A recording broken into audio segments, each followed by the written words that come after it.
there's a lot of well-known brands in the world who have gone out of business because they just didn't recognize how their customers had changed. Welcome to the Global Experience. Get ready as we take you into the dynamic world of customer service and collections. You will gain access to the secrets of success in the world of customer and employee experience through conversations with keynote speakers, industry mavericks, and CX and debt collections experts and influencers. Let's get into it.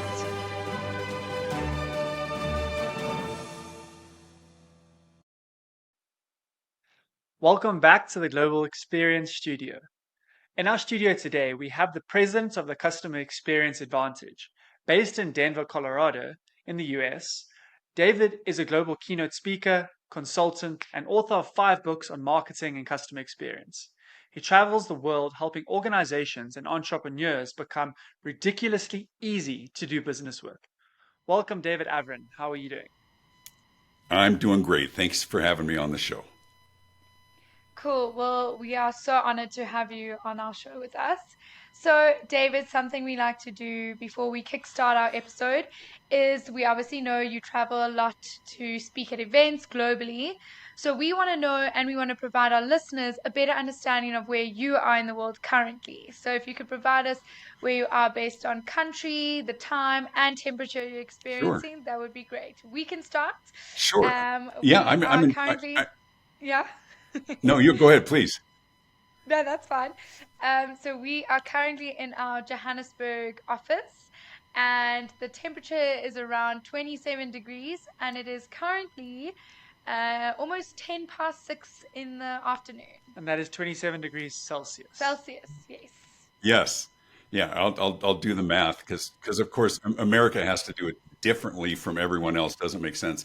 I'm in Denver, Colorado, which, if you're familiar, it's about in the center of the country, maybe a little bit left of center, right at the base of the Rocky Mountains. We're known, of course, very much for our skiing and everything else, but we have 4 real seasons, and so it is currently 10 a.m. Denver time, and it's kind of halfway between winter and wanting to be spring. So we're having some nice days. But, it's one of those things, because I travel so extensively, I'm the guy who can never put away his winter clothes in storage, because one day I'm in a very cold environment, and it might be snowing in England, and the next day 2 days later, it's incredibly hot in Dubai, or I'm in Joburg, which is a great location as well. But then I might be in Singapore I'm really, really fortunate. My mom passed away at 69 years old and never owned a passport. It's one of those almost embarrassing things for Americans that most Americans don't own a passport. It's a big country. There's a lot to see, but I'm really fortunate that I've been able to travel throughout the world, of course, throughout America as well, helping organizations reduce friction in their process. We're in a really interesting time. Everybody's good. If you weren't good, you'd be outed. We've got Yelp and TripAdvisor and Rotten Tomatoes and Glassdoor. There's so many resources for us to be able to find out beforehand what kind of experience people are having. And so when everybody's good, we really look for ways to differentiate. And my whole thing is about helping companies become ridiculously easy to do business with, reduce friction, reduce frustration in the process.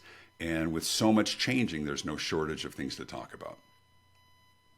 Brilliant. What a segue in. So maybe on that note, keeping the momentum there, how did you find yourself in the world of customer experience? It's a great question. I spent early part of my career, I did marketing and branding and public relations. I helped represent organizations. I got coverage in media. And my whole business was around, how do we craft the words that are really more persuasive, more descriptive? How do we describe ourselves in a way that really differentiates ourselves from our competitors? And what was interesting was, and that was most of my early career, my early books were about marketing. And then the world changed, and it changed pretty significantly starting about 10 years ago. And what changed was, because of our access to information everywhere and anytime on our mobile devices, our access to people's opinions and a reflection of their experiences, a tremendous shift happened in the marketplace, and it became less important what we say about ourselves, not unimportant, but far less important than what other people were saying about us. We know today that marketing is bought and paid for. We can say whatever we want about our products and services. But most people are looking to avoid making a bad decision. We don't want to mess this up. If we're going to go, if we're going to go take a vacation or a holiday somewhere in the world, we're going to go online and find out what other people's experiences were before we book that hotel. And if there is a critical mass of information that says they've got 2,000 3-star reviews, we're probably not going to book the resort.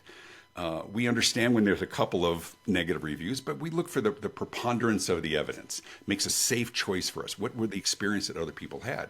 And so I came to recognize in my work that my work in helping organizations talk about themselves was less important than influence how other people were talking about them. That was the research that led to my book, Why Customers Leave and How to Win Them Back.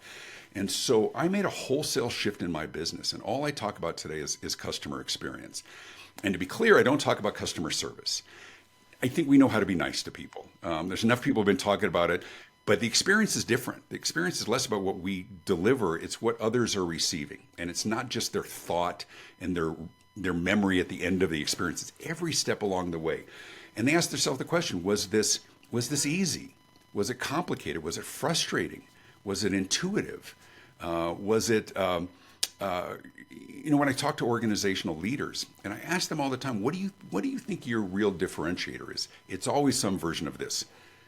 Our quality, commitment, caring, trust, it's about our people. Not unimportant. Here's what the research shows today.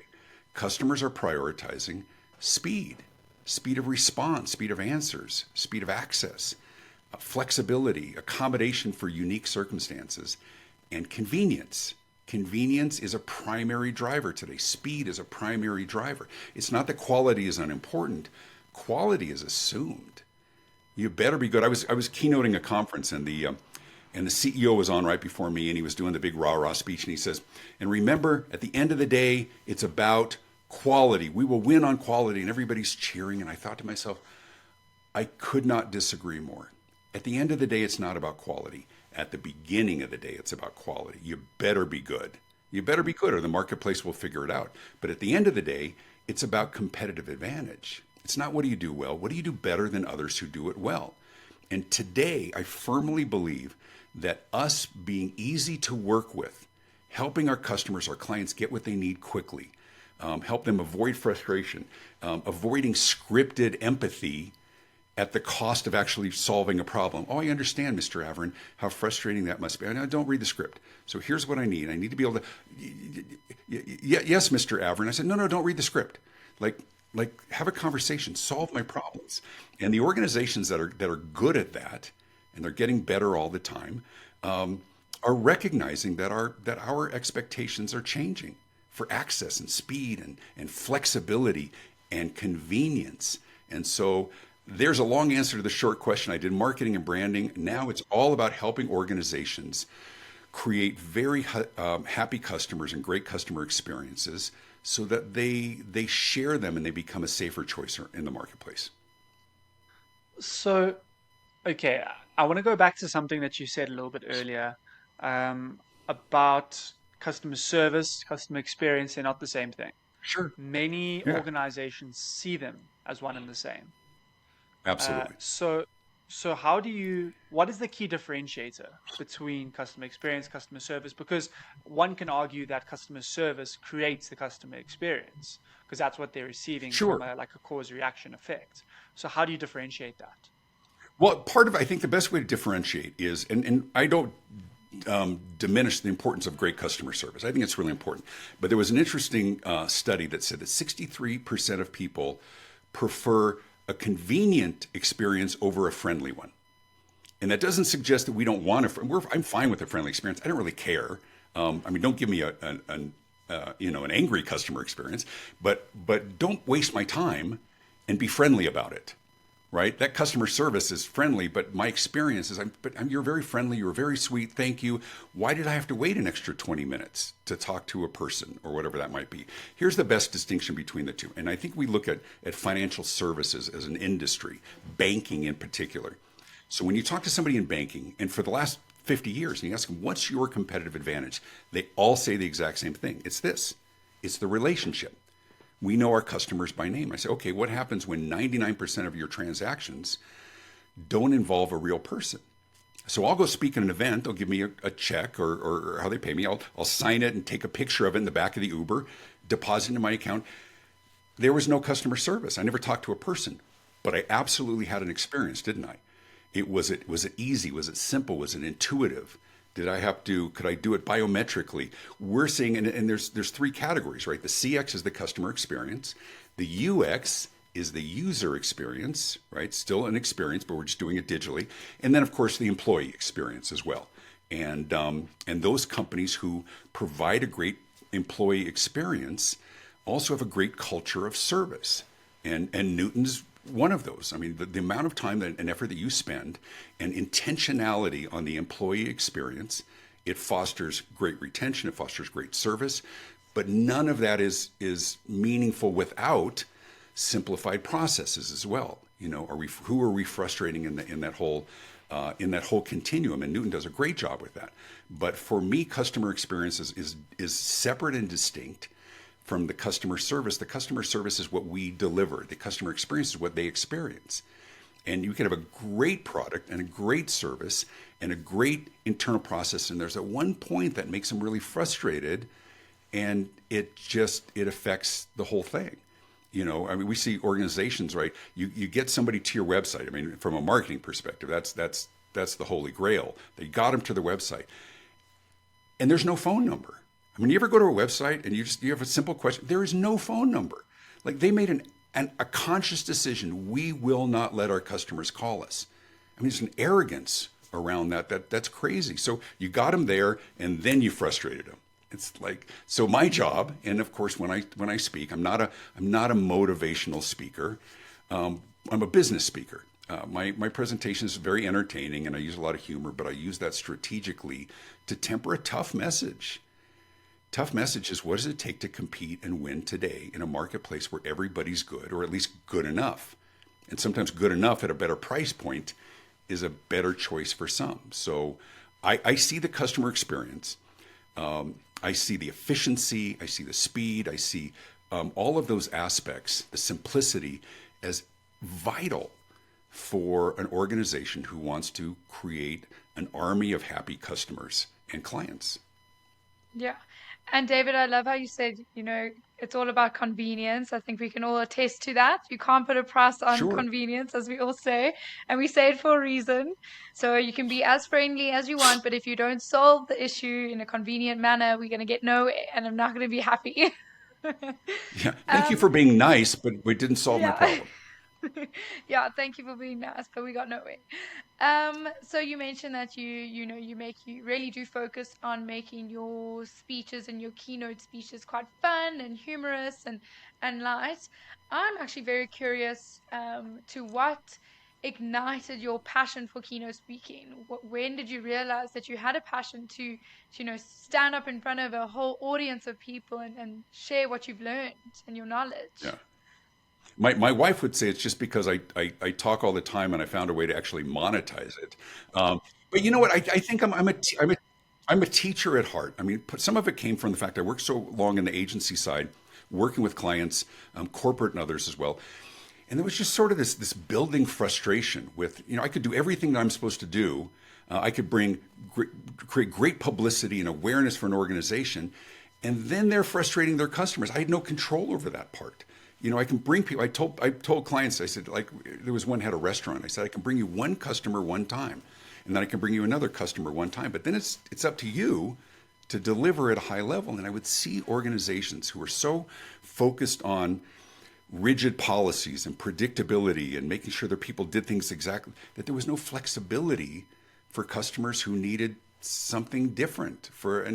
And so that frustration led to me. I kind of see myself more as an advocate. And so I'm on stage, we need to do this more and more. I'm not the one who says, I'm not the typical American motivational speaker who says, you can do it, you got to believe in yourself, you can climb that mountain. I'm the one who's saying, stop pissing off your customers. Like, come on, take a step back. Let's look at our processes. But they also don't need me yelling at them for an hour. So there's a lot of humor. It's very entertaining. But I use examples of here's how to do it better. Here's a different way of looking at doing what you're already doing, and here's why. Because here's what's changed. And I'm very optimistic. I think there's great opportunities for organizations to do better because a lot of them won't. And so my job is to give them actual strategies, tools, skills, perceptions that will help them do what they do better.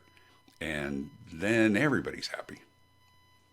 Do you find when you're speaking that using like realistic everyday examples of how they can better their processes, do you find that getting it across in that way is more effective for Very your much. audience? Do you get feedback on certain things that appeal to them the most? And if so, what are those? Yeah, well, the reality is stories make issues come alive. You can see it in context. They don't need a university professor. They don't need somebody with their back to the audience reading 14 bullet points on a slide. What does this look like in the real world? What can we learn from examples? What can we learn from rideshare programs that are ridiculously easy? That you can click on it with one click. You can see who the driver is. You can see where they are. They're turning here. They're going to arrive at this time. Here's their rating. You get in the car. You go to your destination and you leave. You didn't have to pull out your wallet. You didn't have to grab your credit card. How do we translate that to our business? How do we walk through every step of that? So I think some of the best speakers are teachers. I never look at myself as giving a speech.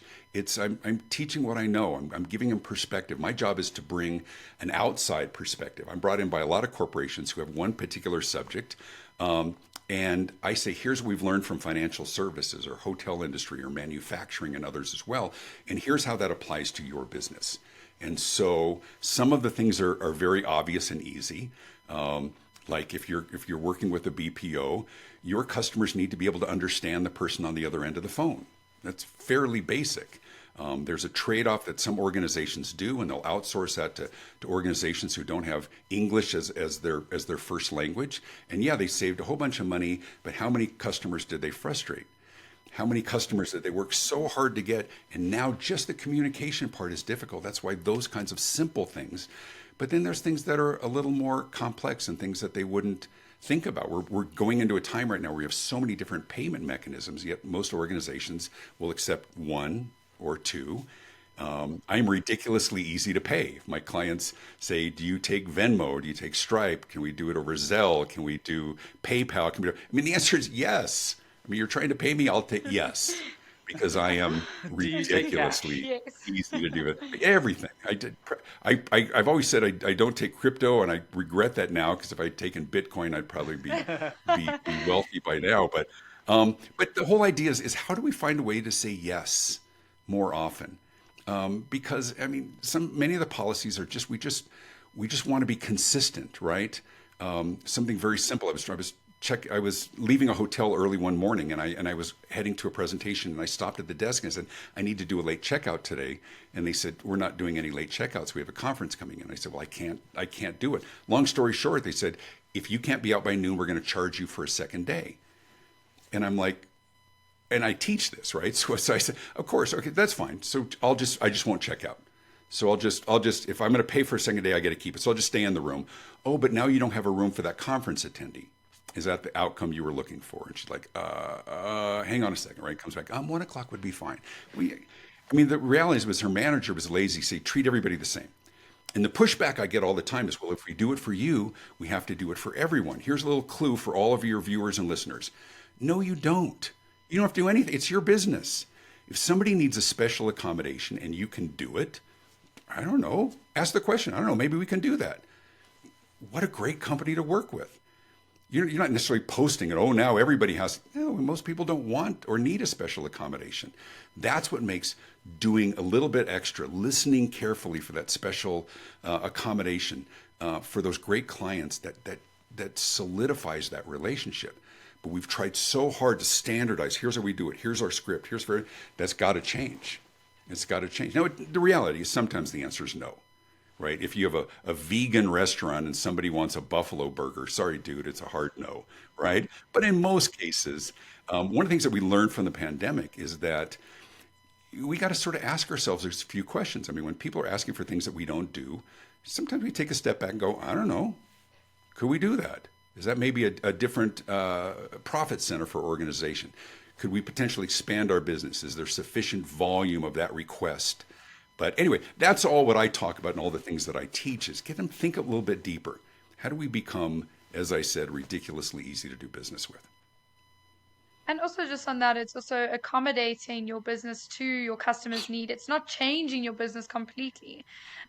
You mentioned the hotel. It made me think when I traveled, I think it was like a year ago. We also had the same issue. We needed to check out. We needed to run somewhere else. We didn't want to stay another night. And they were like, no problem. We actually have lockers for you. You can keep your bags and come whenever. And I was like, that is so convenient. They've obviously realized that Yeah. a lot of people have this issue. So they've accommodated for us. But I actually had a great experience in Johannesburg, and I had gotten in because I was traveling from America, went Denver to Frankfurt. I mean, it was like 32 hours of travel. My presentation was scheduled for 2 o'clock in the afternoon. I made it to the hotel about 6 a.m. There were no rooms. I mean, they hadn't even had checkout time yet. And so I was at my hotel in Joburg, and I said, they said, I'm so sorry we don't have a room. But the guy's response was awesome. And he said, and this has become part of my mantra, he said, let me tell you what I can do. And just like that, just that alone, followed by anything that's helpful. He says, we've got a hospitality suite. If you'd like to rest a little bit, I can bring you an iron and an ironing board so you can iron your shirt to be ready for your presentation. Here's a key to our health club if you want to take a shower. It was amazing. And I've incorporated that, just even when the answer is no, the response is, let me tell you what I can do. And then anything that follows that's helpful is a company that you want to work with. And so we went through a time where we've become more rigid. The companies that are recognizing that there's an opportunity to stand out and stand apart, to do things that others don't want to do.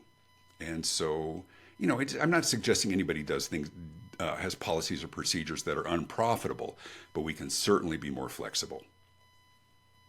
Yeah, and I mean, like it's all good and well for a company to understand that there are blockers, right? There are some things that you can't do, but Absolutely.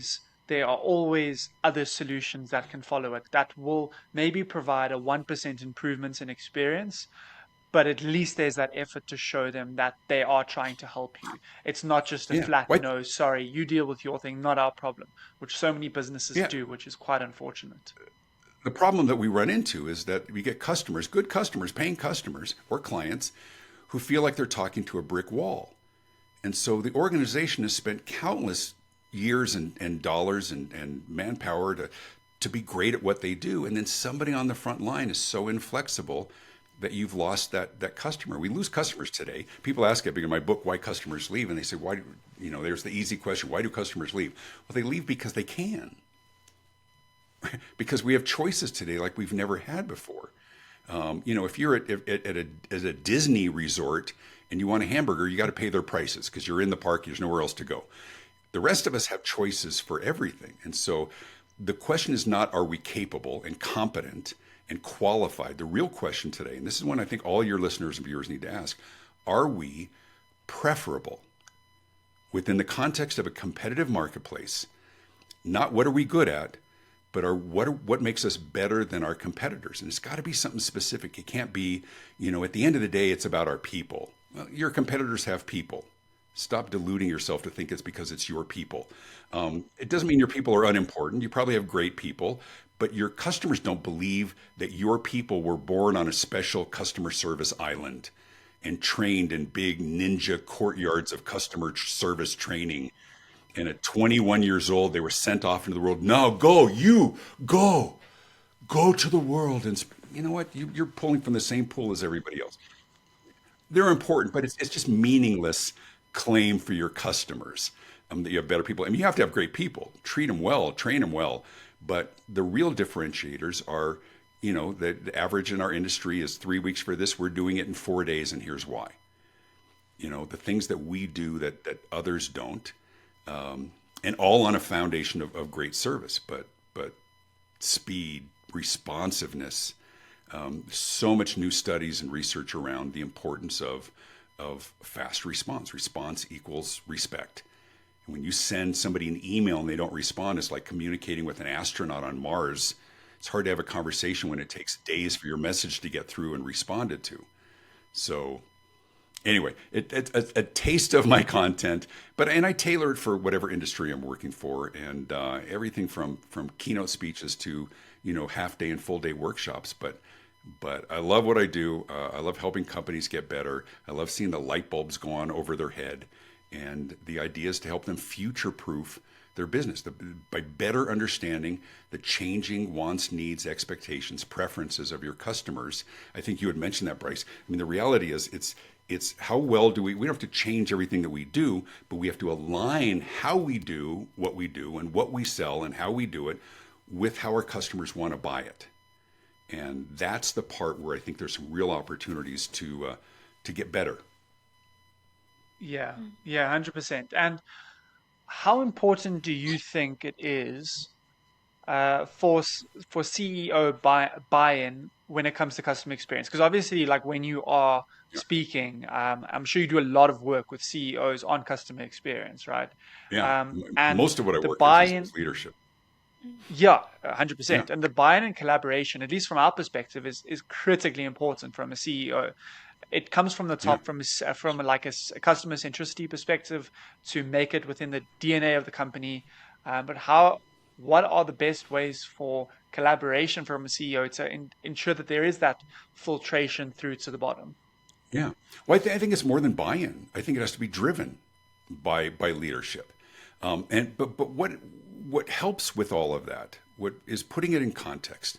When they recognize the cost of falling short, when they recognize the cost of attrition or churn with subscribers, and the data and the metrics that they can get from their BPO, from their customer service side, from the sales side, they need to know the ramifications of underperformance. They need to acknowledge it. They need to appreciate it.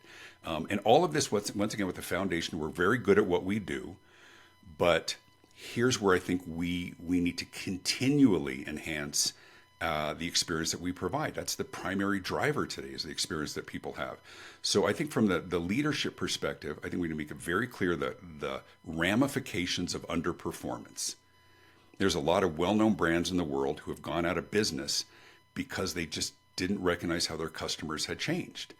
And so, and made those accommodations. So I think it not only has to be, do we need buy-in from leadership? It needs to be driven by leadership. And it's not an option. This is who we are. This is how we're going to do it. This is what we're going to change. And these are the processes that we're going to go through to make sure that we can measure what we're doing and how we're doing it better. Here's how we can benchmark it against others in our industry. But it's a constant effort. I always say, for what I do in customer experience, it's not an event. It's not a keynote. It's a commitment as an organization.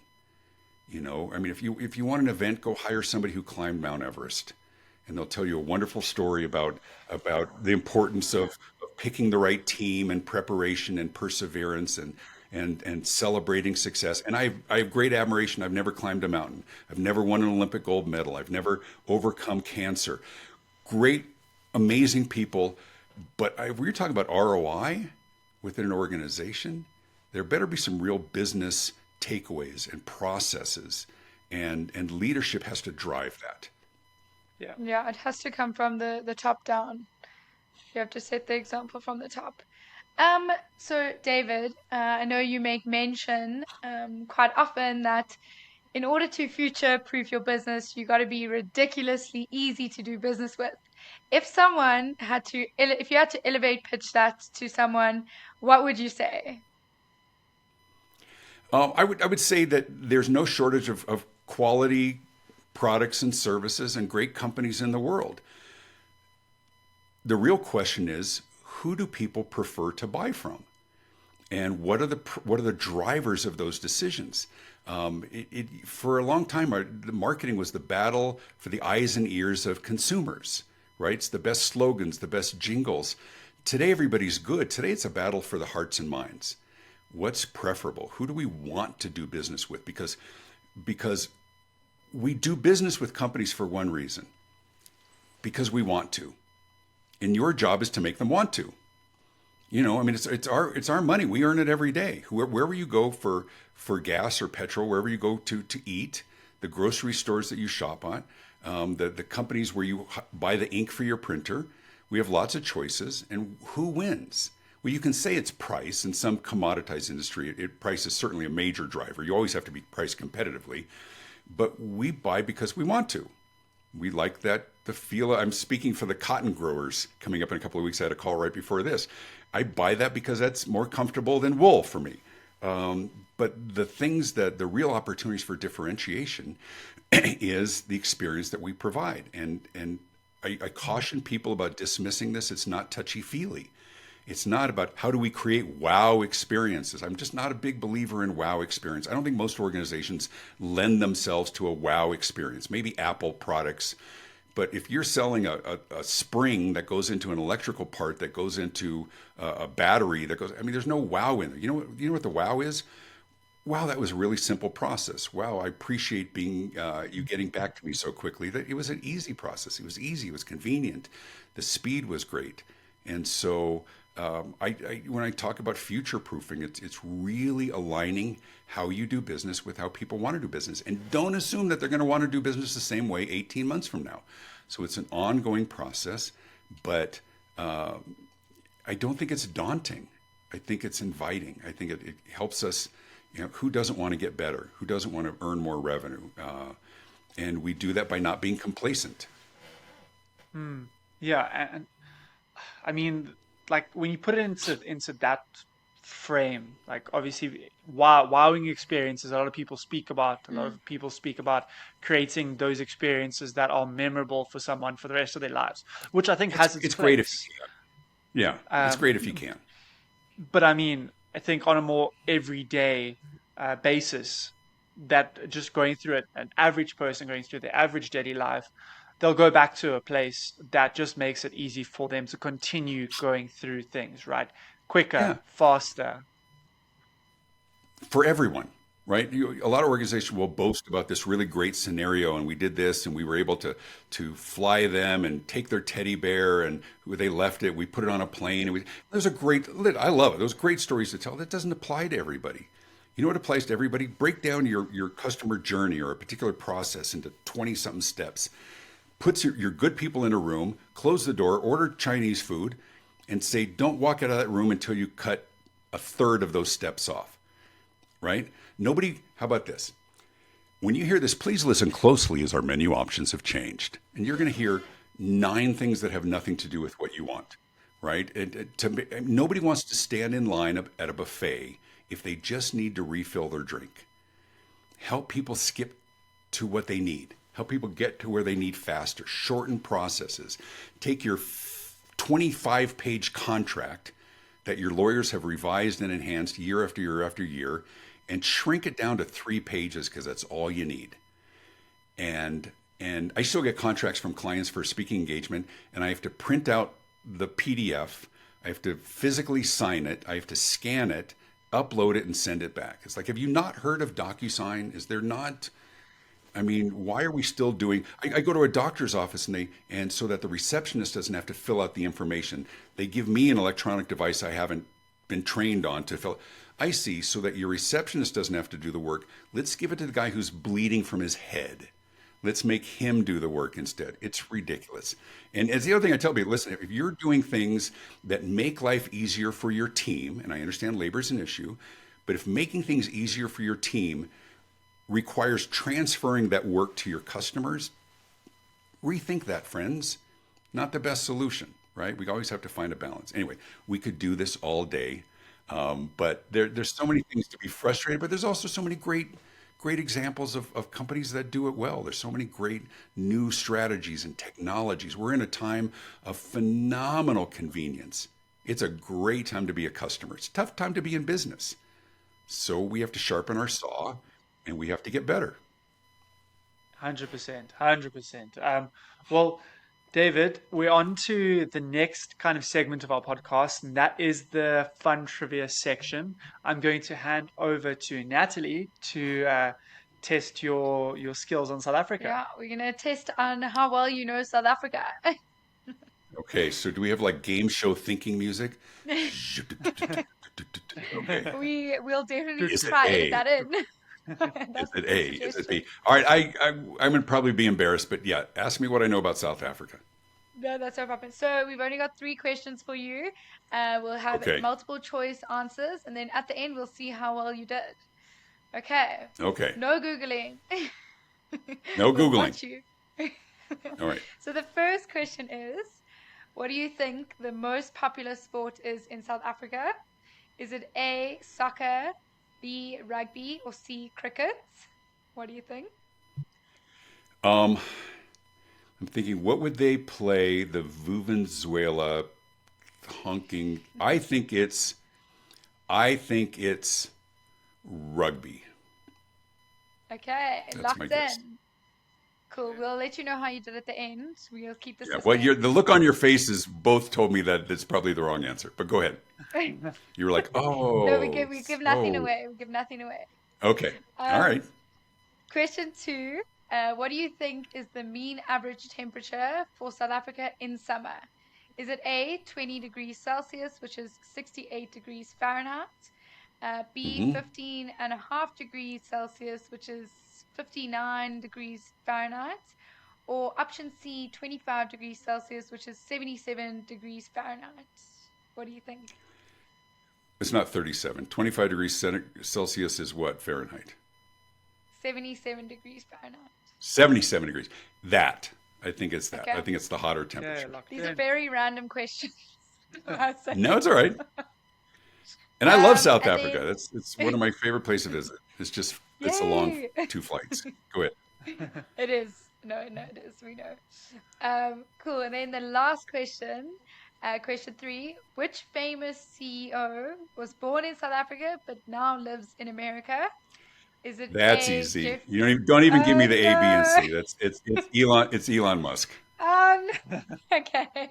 You got it. That Some one I know. people don't know that he is Well, South we African. don't know if he got it We yet. don't know Yeah, if he he. might. Yeah, Maybe we don't he know. wasn't even on there. Yeah, maybe he wasn't The even an option, and suspense. now we won't know. It's all right. Um, It's but still my answer. Even if it wasn't A, B, or C, I'm still Okay. answering Elon Musk. Confidence. Got to be confident. okay, so I'm question one: confident. most popular sports in South Africa. It's a tricky one because soccer, rugby, and cricket are all very popular in South Africa. We most recently won the Rugby World Cup, which is probably why you That's answered why I for that's B, why I chose it. rugby.